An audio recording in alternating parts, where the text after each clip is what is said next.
Hello friends, welcome back to our channel. Today మనం తుల్లు చేపలతో Nellore style చేపల పులుసు ఏ విధంగా తయారు చేయాలో తెలుసుకుందాం. దానికి కావలసిన పదార్థాలు: 1/2 kg తుల్లు చేపలు, చింతపండు, కారం, చేపల పొడి, అల్లం వెల్లుల్లి పేస్ట్, కరివేపాకు, పచ్చిమిర్చి, టమాటా గుజ్జు, మామిడికాయ ముక్కలు, ఉల్లిపాయ ముక్కలు. ముందుగా స్టవ్ ఆన్ చేసుకొని ఒక కడాయి పెట్టుకోవాలి. అందులో 5 టేబుల్ స్పూన్ల దాకా ఆయిల్ యాడ్ చేసుకోవాలి.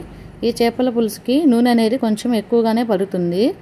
ఈ విధంగా నూనె కొంచెం హీట్ అయిన తర్వాత అందులో 1 టేబుల్ స్పూన్ తాలింపు గింజలు, అలాగే 1 రెమ్మ కరివేపాకు వేసుకొని కొంచెం బాగా ఫ్రై చేసుకోవాలి. ఈ విధంగా ఫ్రై అయిన తర్వాత అందులో 1 కప్పు ఉల్లిపాయ ముక్కలు, అలాగే రుచికి తగినంత కల్లుప్పు వేసుకొని మరొక 2 నిమిషాల పాటు బాగా ఫ్రై చేసుకోవాలి. ఈ విధంగా ఫ్రై అయిన తర్వాత అందులో 1/2 టేబుల్ స్పూన్ పసుపు పొడి, అలాగే 1 కప్పు టమాటా గుజ్జు వేసుకొని మరొక 2 నిమిషాల పాటు బాగా ఫ్రై చేసుకోవాలి. ఈ విధంగా ఫ్రై చేసుకున్న తర్వాత అందులో 5 పచ్చిమిరపకాయలు వేసుకొని మరొక నిమిషం పాటు బాగా ఫ్రై చేసుకోవాలి.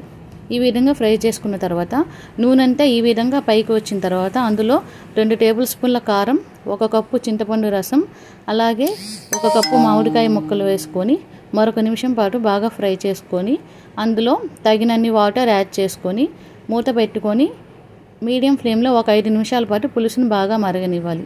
ఆ తర్వాత అందులో 1 టేబుల్ స్పూన్ అల్లం వెల్లుల్లి పేస్ట్ వేసుకొని మూత పెట్టుకొని మరొక నిమిషం పాటు పులుసు అంతా బాగా మరగనివ్వాలి.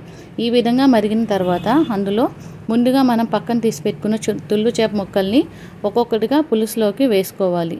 చేప ముక్కల్ని కొంచెం దూరంగా వేసుకోండి. మరీ దగ్గరగా వేసుకుంటే ముక్కలన్నీ విరిగిపోతాయి.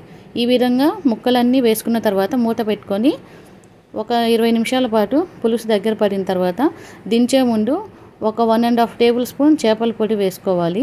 ఈ విధంగా చేపల పొడిని వేసుకున్న తర్వాత ముందుగానే మనం కట్ చేసి పెట్టుకున్న కొత్తిమీరని వేసుకొని స్టవ్ ఆఫ్ చేసేసుకోవాలి ఫ్రెండ్స్. సో అంతే, మన చేపల పులుసు రెడీ. ఈ వీడియో కనుక మీకు నచ్చితే please subscribe our channel. Bye bye friends.